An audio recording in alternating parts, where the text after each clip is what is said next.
All right. Good afternoon, everyone. Can you hear me? Yeah, I can hear you. So we're just having a laugh about how we're going to survive this one because we can't hear any feedback. We've only got to respond to each other here. But really very, very honored. My name is Melvin. I'm CEO of QCP. And today on our panel, we're here to talk about the evolution of the markets. And what a time to talk about this topic. Given that on Friday night, 4 p.m. New York, Bitcoin was at 115. We don't want to discuss what happened on the weekend, but Monday market opens back at 115 again. Amazing. And I think if you talked about the depth of the liquidations or the depth of the market move, it actually exceeded what FTX was. And that is really demonstrating the depth, the evolution of this marketplace. So I'm really honored to have all the four gentlemen here, and I'm going to get them to introduce themselves very shortly. And we're going to go and dive into this topic about where the market structure is going. Evgeny? Yeah, hi everyone. I'm Evgeny Gaevoy, CEO and founder of Wintermute. We are one of the largest market makers in the crypto space. Being active on basically pretty much everything that's happening from DeFi to CeFi to OTC. Yeah, very excited to be here. I'm Jakob, partner and president of GSR. We're similar roles in market. Justin Brill, Chief Revenue Officer at Anchorage Digital. We're a federally regulated crypto bank operating globally. And prior to that was at Market Makers and then previously TradFi Wall Street background. Mike Higgins, International CEO of Hidden Road Partners, based here in London. We're a multi-asset prime and clearing firm that was set up and funded by the buy side, so a sell-side business funded with buy-side capital. Extended the platform to cover digital assets about 5 years ago and clear a material percentage of the crypto market. Good to be here. Thank you. We're going to start very quickly. The market remains very fragmented. You know, whether it's a centralized exchange, OTCs, on-chain venues. Do you think consolidation is inevitable? And who are the likely winners? Are we going to see exchanges, market makers, or prime brokers take up this space? Prime brokers, of course. I'll give it a go. I think the question is a little bit nuanced. I think you need to break that down by product. In digital assets broadly, you have a spot market, you have derivatives, futures, options, and then you have securities like ETFs and the digital asset treasury companies. I think the spot market will actually see more fragmentation, probably look more like foreign exchange, where you're trading bilaterally with the OTC market makers, but probably on a post-trade give up to a PB. The key for a spot is that's a fungible asset. And so depending on where I trade, it's fungible elsewhere to trade. Derivatives, a different story. I think on those you'll see consolidation. I think you'll see derivatives generally move towards venues that lend themselves to regulation and transparency. And so you're seeing lots of growth with venues like the CME, especially as those markets move 24/7 as they get enabled with stable coins and digital collateral. And then on the security side of things, I certainly think that it'll remain fragmented, meaning there's ETFs on local exchanges starting in Europe. Obviously, IBIT in the US is a big deal. I was in Korea 2 weeks ago. It looks like the FSC there will launch ETFs, likely Murray and Samsung get those. And then the digital asset treasury companies, obviously MicroStrategy's, NASDAQ, Metaplanet, Tokyo Stock Exchange, I think those will remain fragmented. So I think it's nuanced, and I'll wrap with this, that fragmentation is not a bad thing. It's large trading firms thrive off fragmentation and global pricing, and prime brokers tend to do very well as we extend credit across the whole ecosystem. So I think it's a nuanced question. Evgeny? Yeah, I'd say I don't necessarily see a reason why it should not basically mirror what happens in TradFi. So on the market maker side, I don't think we'll see massive consolidation. I think we'll see a lot of generalist players, a lot of niche players focusing on different things. I think the most interesting part is the exchanges, whether we'll see more consolidation on that side, whether we'll continue seeing, for example, Binance having, well, over 50% market share, especially after the events of last Friday, whether we see Coinbase continuing consolidating US or actually facing some big competition there. So to me, that's actually the most interesting question. Yeah, I think I agree. The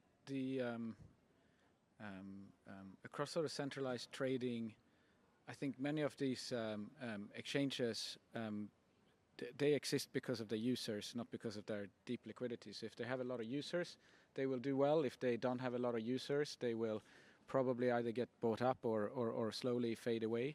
So they act more like you know, sort of like retail vendors. But we have price discovery of them, centralized limit order book liquidity does lead the price before DeFi right now.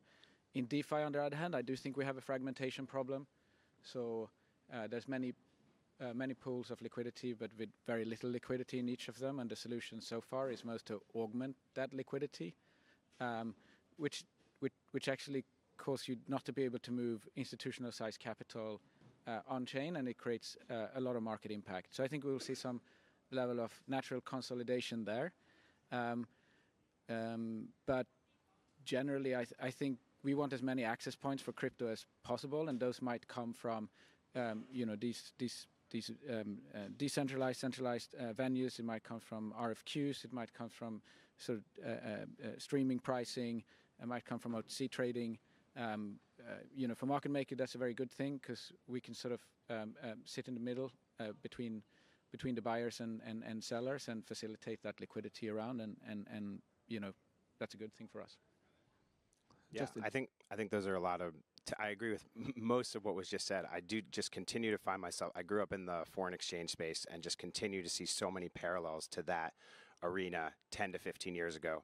There's been a prediction of all this consolidation going on in that space since before my time. And certainly there's been some. There's been, you know, anytime a new venue or product achieves some sort of critical mass, there was this anonymous trading on ECNs that really took off and spurred FX global volumes quite a bit. Every exchange or bank bought one of these platforms to try to integrate it to make sure they weren't missing out on the next big thing. Then some of them were sold at lower valuations. You know, there's still so many venues out there.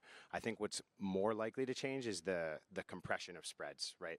I think I've just seen FX, you know, choice pricing in things like the euro for most big counterparties. We're nowhere near that in the crypto space, but it's certainly happening that they are getting tighter as more TradFi players come in, as more market makers get better. And yeah, I think it really is the interesting gap to bridge between the centralized exchanges and the DEXs. That's not really a problem. Maybe dark pools would be the closest approximation, but that's the thing that we're struggling with the most about thinking about where it's going to go from here.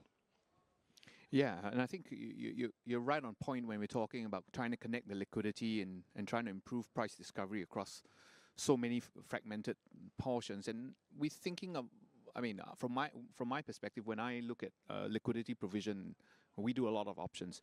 We're really looking for someone to solve this gap. And prime brokers, this has been a big thing that we've been talking about for a while now.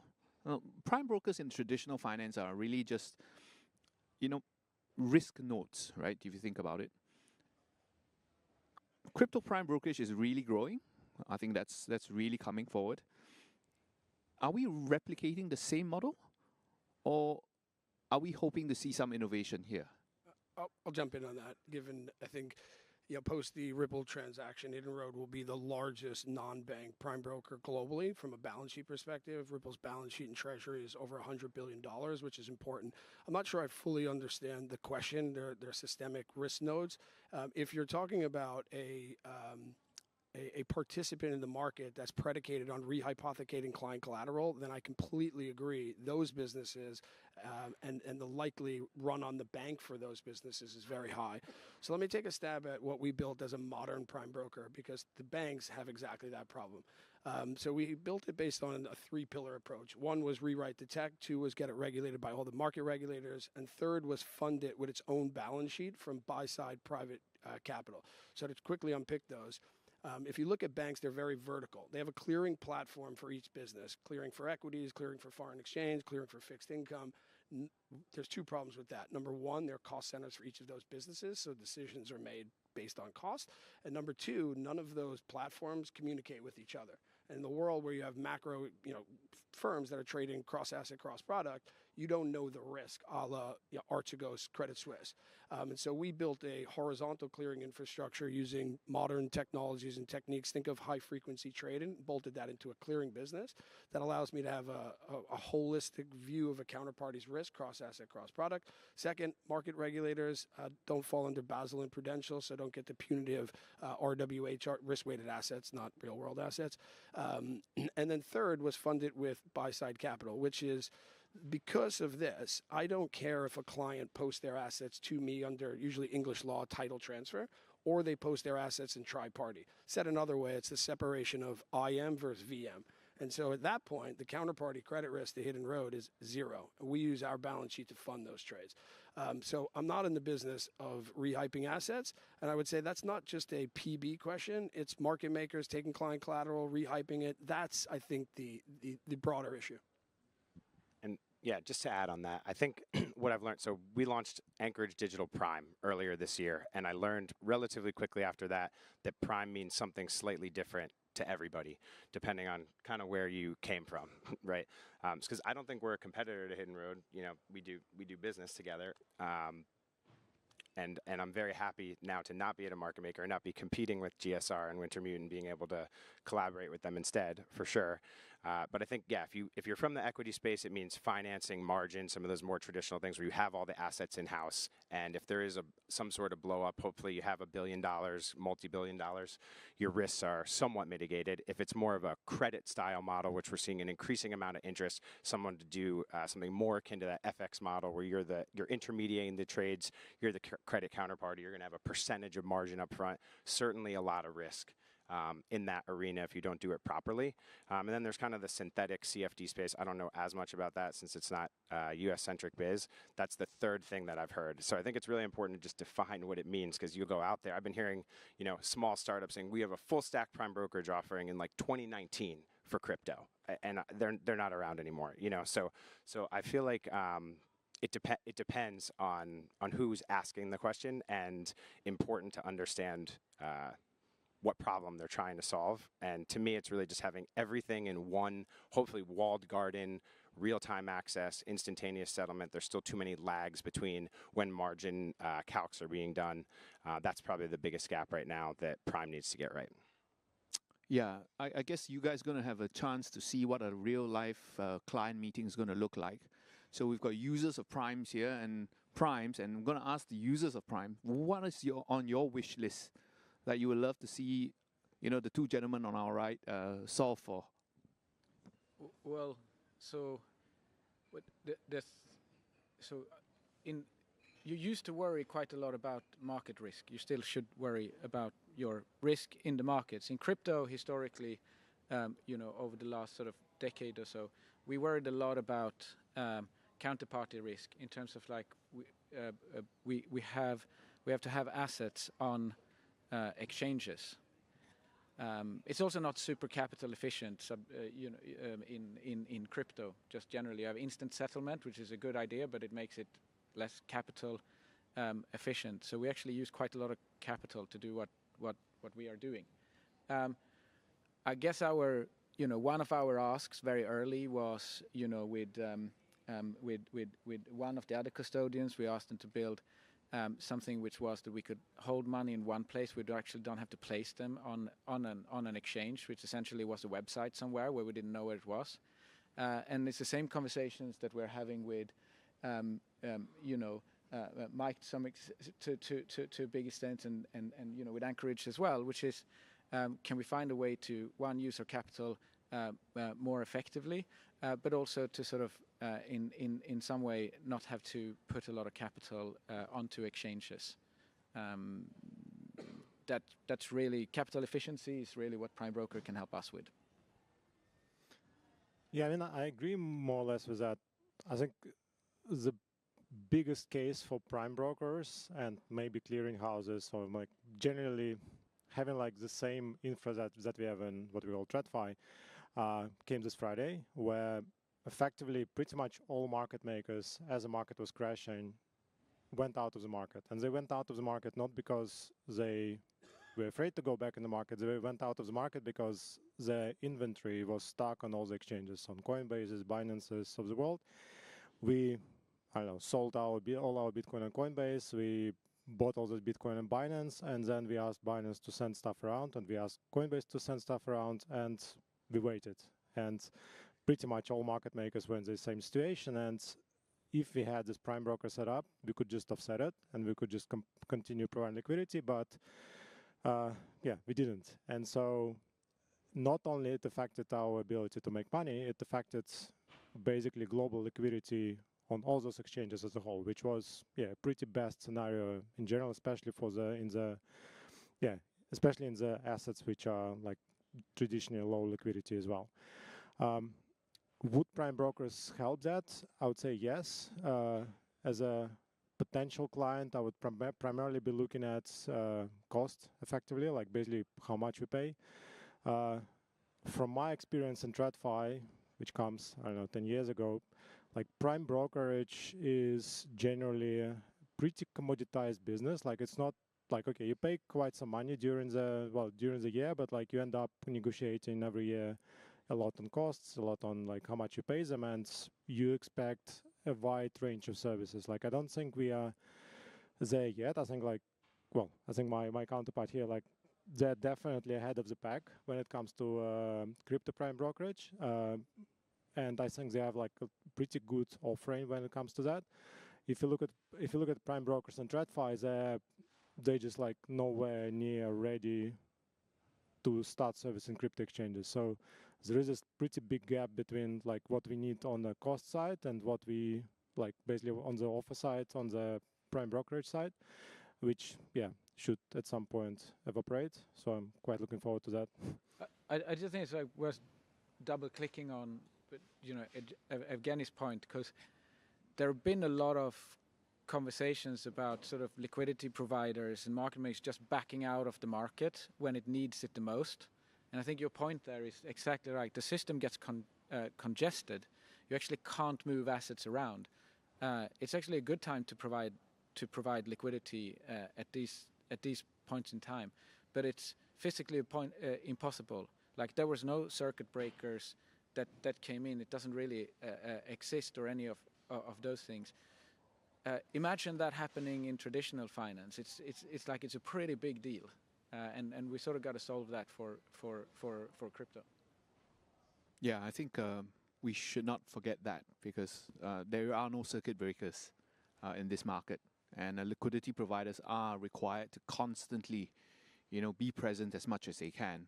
And we've gotten really good insight on what happened on the weekend, and that comes to the next question: do you think balance sheet scale is going to be more important, or latency tech kind of advantage is going to be the durable moat for the market structure going ahead?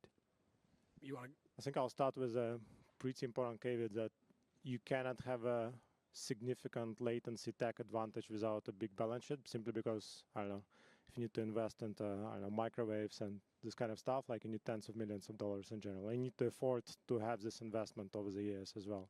And some of this investment will be completely lost. Some of this investment will pay out like a really, really in the short term. So yeah, those things are quite interconnected. So like my bet would be that tech would be quite important, but you will need to have a certain sort of like minimum balance sheet amount, which is pretty significant actually. It should be like in hundreds of millions of dollars.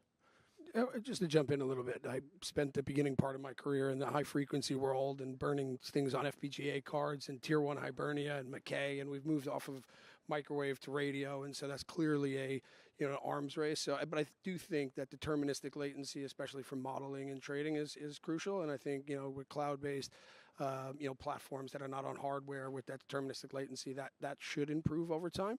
But certainly I think balance sheet or leveraging balance sheet of prime brokers. And let me go back to the point of fragmentation.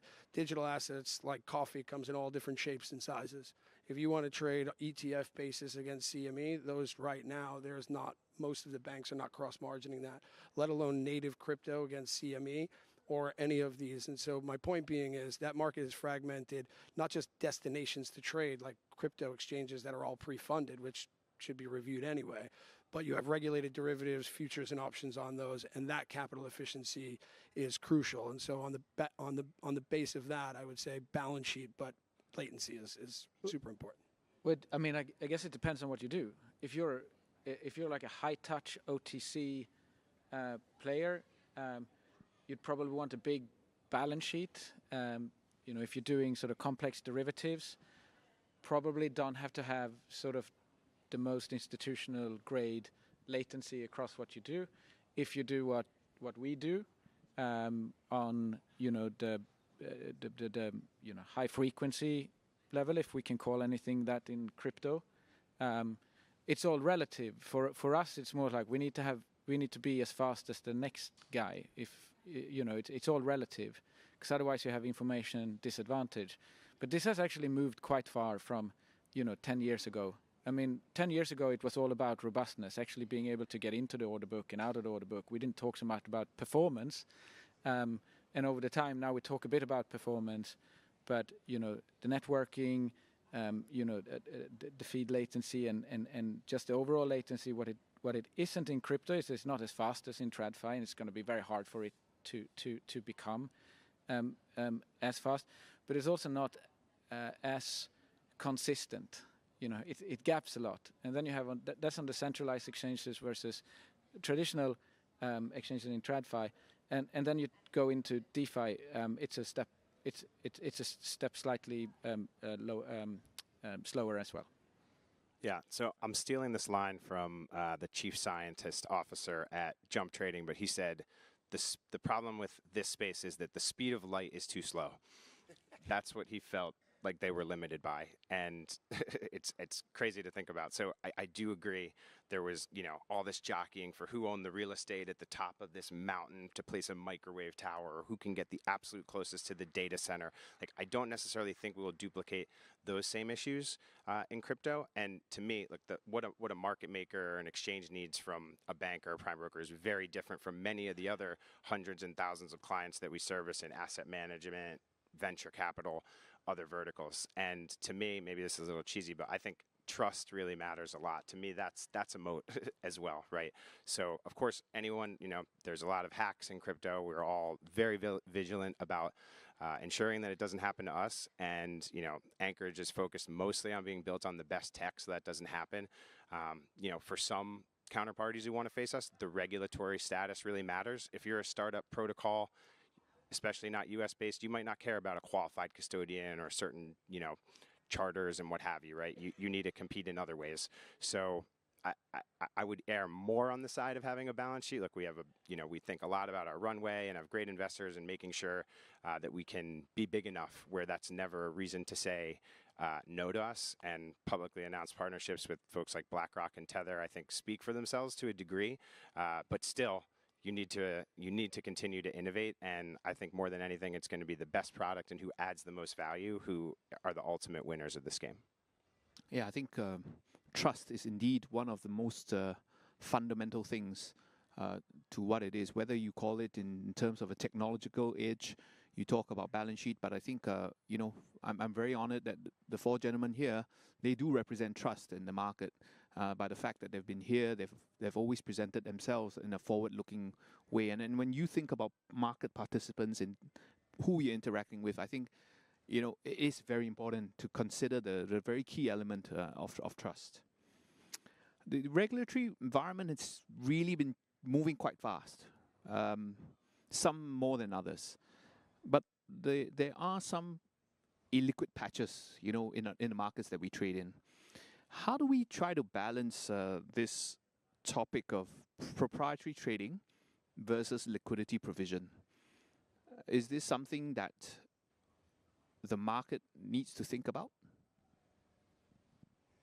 I'm happy to jump in. I think it's a perfectly contentious point, right? And if you look at banks, traditionally, like, they have a trading desk that sits next to PB, but those are now really firewalled, and regulators look at that, right? Because there's clients that are clearing through the bank on the PB side that have a lot of alpha and are very nervous around the trading desk having access to that. So if you were to redo it, what would a modern world look like? Would you put a trading desk next to a PB? It's hard pressed to do that. I think the bigger thing is to just clearly define the lines. And when the lines get blurred, a la FTX, you're running a matching engine, you're custodying assets of a user, you're running an internal market maker, like that's where things go wrong.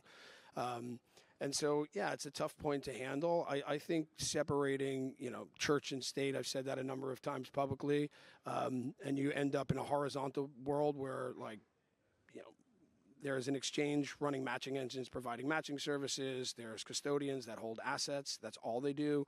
Market makers are there to efficiently transfer risk around, and prime brokers eject capital to allow people to trade across this whole ecosystem in a capital and cost-efficient way. And I think having clear, defined lines is important. Yeah, I'd say building on that, we do miss a lot of things in crypto which we take for granted in TradFi. There are no exchange rule books to follow. There are no, we don't see any of the major exchanges. Okay, we've seen some actions from Binance, but they were very, we banned this market maker because we banned this firm because they were doing some bad things. But there is no deep dives, there is no analysis, there is no saying, okay, you cannot do this stuff. It just doesn't happen on any exchange. We know that exchanges are actually policing it, but it's just not transparent enough. It's not clear enough what you cannot do. It ultimately results in people not trusting the exchanges, people not trusting liquidity providers, people not trusting the whole space quite often. So I think what we need is a lot of transparency, and that basically comes from, I would say, exchanges. It should come from protocols in terms of potentially disclosing which market makers they work with, which are they selling some tokens from their treasuries through this market maker, or even if they do it post factum, nobody discloses kind of stuff. So I think generally having more transparency and having more responsibility to disclose those things hopefully before we actually are forced to do this by regulators globally, I think that would help a lot. Yeah, I agree. I think there's something with proprietary trading versus liquidity provision, which I think was the question. There's some obvious things. You have an OTC desk. Another trading desk should not be able to front run that flow or even see that flow. That should be clear policies in any firm of any size. We're an unregulated market. We at least was. Now we aren't. There's still things that you can't do. As in, fraud is still fraud. Fraud is a criminal offense. So you can't commit fraud, even if it's unregulated. Something like the payment is not regulated. You can't go up and punch somebody in the face. It's the same thing. But with, we use our own capital to provide liquidity. And when you're looking at sort of the three different aspects of maybe what a GSR would be doing, which would be what we call here market making, systematic OTC or systematic trading, which is sort of streaming prices to RFQ and so on and so forth. And then you're looking at sort of more long-term strategies, which is again hedge fund strategies, things like that. In a sense, if you're doing market making, you have three things that you really look at. You look at order book pressure, lead lag effect, volume momentum, and so on and so forth. It's quite fast things. You do have some view of where the next tick is going. That's sort of what you need to do, and where you place your bids and offers. Is that proprietary trading? And that's not. You have a view. You're still going out there to put your bids and offers in the market to facilitate liquidity. It just has to do that. If you go one step further and you're saying we're streaming liquidity to all of these platforms, the current game is that it's slightly underserved. It's actually big spreads. As those spreads compresses, you might make some money just on back-to-backing, big blocks on majors, and then uncompeted tokens in the top 50. But really, what you will make provide liquidity on there is that you have a skew, you have a view, you have a mark out of the price, and you have micro alphas that is helping you to move in the right direction from market and take that bid from another market maker. So you will hold on to that risk a little bit longer. And then as you go into the other space, you will hold on for days or week. So I think it's like, I don't really see, and this is how it works in traditional finance. You actually use views into the market, but what you shouldn't do in property is you shouldn't front run any flow. You can't do that. Yep, agreed, full stop. So yeah, definitely don't have a market making operation at Anchorage Digital, but we do have a big OTC desk, and we have to say part and parcel to all of them off the bat, we never trade against our clients. We rely quite heavily on our partners from the market making side to ensure we can source and provide a bunch of liquidity. And yeah, all the things that our clients are asking for, the things, again, for my old world, they want TCA analysis, they want the benchmarking of the TWAP order. If you're doing derivatives, they want to know ins and outs. I mean, you have an ISDA CSA governing that, but they want to understand exactly, yes, where you're sourcing the liquidity from, what the risk transfer price is, all those things that, yeah, I think are really, really crucial. And I do believe you have to have a much different take for BTC, ETH, SOL than all these small cap tokens. I mean, we do try to support everything. We have like 550 coming up on 600 assets, but that doesn't mean we can make a real-time OTC price in all of them. It depends quite a bit if there's a perp market.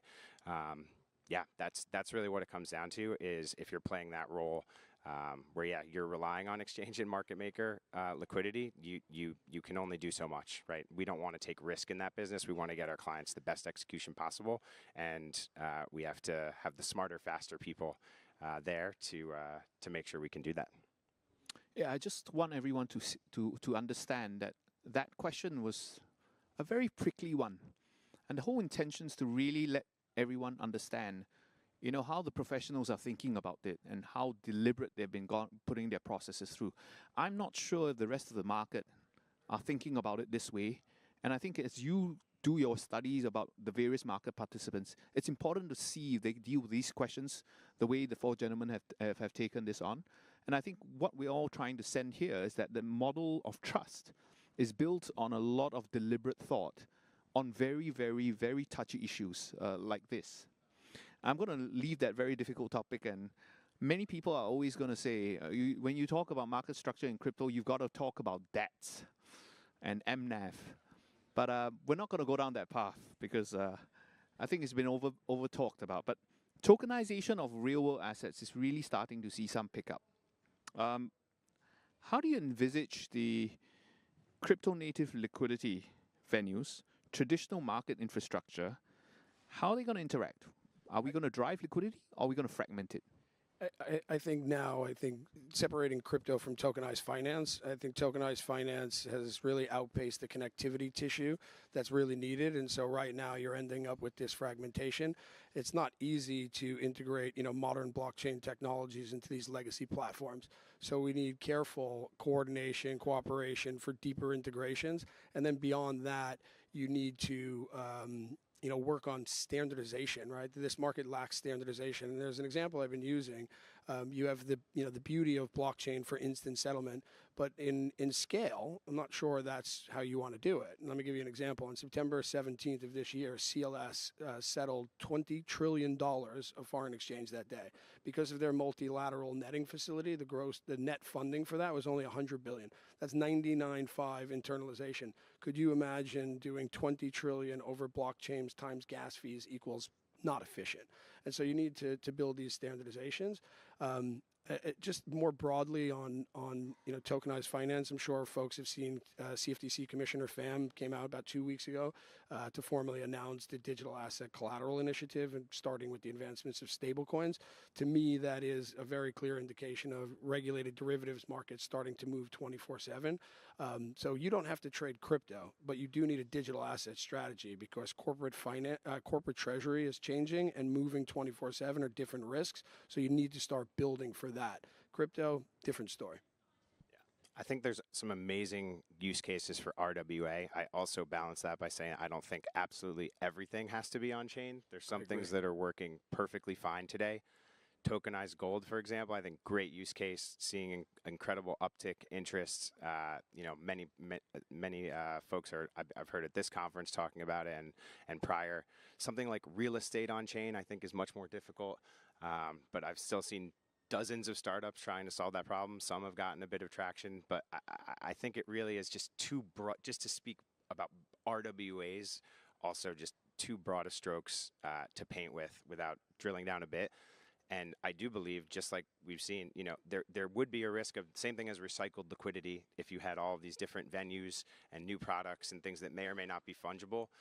Yeah, I do think there's an actual risk of not knowing what the true supply is for real world on chain versus off. Yeah, I would say my guess would be over the next like 1 or 2 years, we'll basically see a lot of experimentation and not a lot of volume or not a lot of activity necessarily. Kind of also to build like, okay, the settlement fees, it's one thing. Like another thing is how do we deal with transparency, which is inherent to blockchain? Like how do we deal with all transactions being visible? Like we already see it on Hyperliquid, for example, where all positions are visible, all liquidation points are visible. Like it's pretty clear who runs what, and it's not necessarily like it's not 100% clear whether it's a good sign or not. And I would say a lot of people would argue it's not a good sign. And similarly, I don't know, if somebody starts executing big, I don't know, tokenized Tesla blocks over blockchain, it will be seen by everyone. While like in real life, it would go via, I don't know, dark pool or some OTC desk where like not necessarily everyone needs to see it and have a possibility to front run it. We have a lot of fun things to solve in terms of how do we trade on weekends? How do we like move liquidity on weekends? How do we extrapolate this price movements on weekends? And do we actually want to trade on weekends? Or do we want to have some resemblance of normal life, especially for us traders? And how do we solve for all kinds of corporate actions if we are trading tokenized, if we trade perpetuals on equities, for example? How do we deal with dividends? How we deal with token splits? How we deal with all kinds of weird corporate actions that crypto is not familiar with yet? So I think, yeah, it's gonna be fun, but I don't expect a lot of solutions yet to emerge, like a lot of usage to emerge over the next like year or so. So when we have solved all that, we still won't have price discovery, a lead price discovery on chain. So you won't get better price discovery on the Apple stock on chain than what it is on the centralized chain. I think what you will have is like you will have more distribution channels. So obviously it's great for us. The other thing when you put something on chain, we have tokenized money market funds, for example. It's not just that lives off-chain and then it comes on-chain. It comes on-chain on Ethereum, on Solana, on Aptos, on other L1s. To use the composability that provides, there needs to be a rebalancing around those different protocols, which is also something you need a liquidity provider or someone to be able to do, so you don't run out of capital on one hand and you want it on the other side, similar to what happened this weekend. So all of that needs to be solved, but I don't think I think there should be decentralized exchanges, very much so. I just think that those are not the price discovery places we're going to have.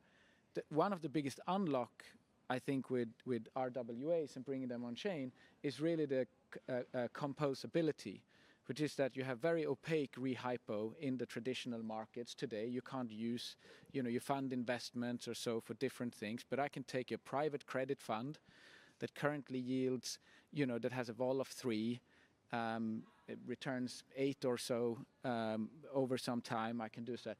If that's on chain, I can actually post that on Aave or on Morpho, let's say. I pay some yield for it, and I can loop back into it again, and I can create a little bit of higher yield, higher risk, higher return, if I so wish, or I can just release that capital. The composability that this provides releases capital and actually creates capital efficiency on chain by tokenizing assets. So I think that's a really interesting evolution. A lot of products will come from that. I was told a few years ago that bridges were going to magically solve that problem, but it hasn't fully happened yet. No, I think what Jakob was describing was what I think the younger generation call looping, which I was scratching my head. I don't know what he was talking about, but oh, you mean repoing or and getting cash to leverage again? Okay, that's what looping is. I think firstly, when I was asked to moderate this panel, I was like, I don't know how to do this. When I saw the 4 names on the panel, I said, I don't need to do anything. And I think you all would agree with me that the 4 gentlemen on my right has really given us clarity on what trust really is about. The market structure will evolve, things will change, but there is one underlying theme that we must understand, and it's the concept of trust, and without which anything can happen. And that's the reason why, if you look at all the disasters that we've experienced, it's always been, like what Jakob said, fraud or a breach of trust. So with that, I want to say thank you to the 4 gentlemen, and I bid you a good day.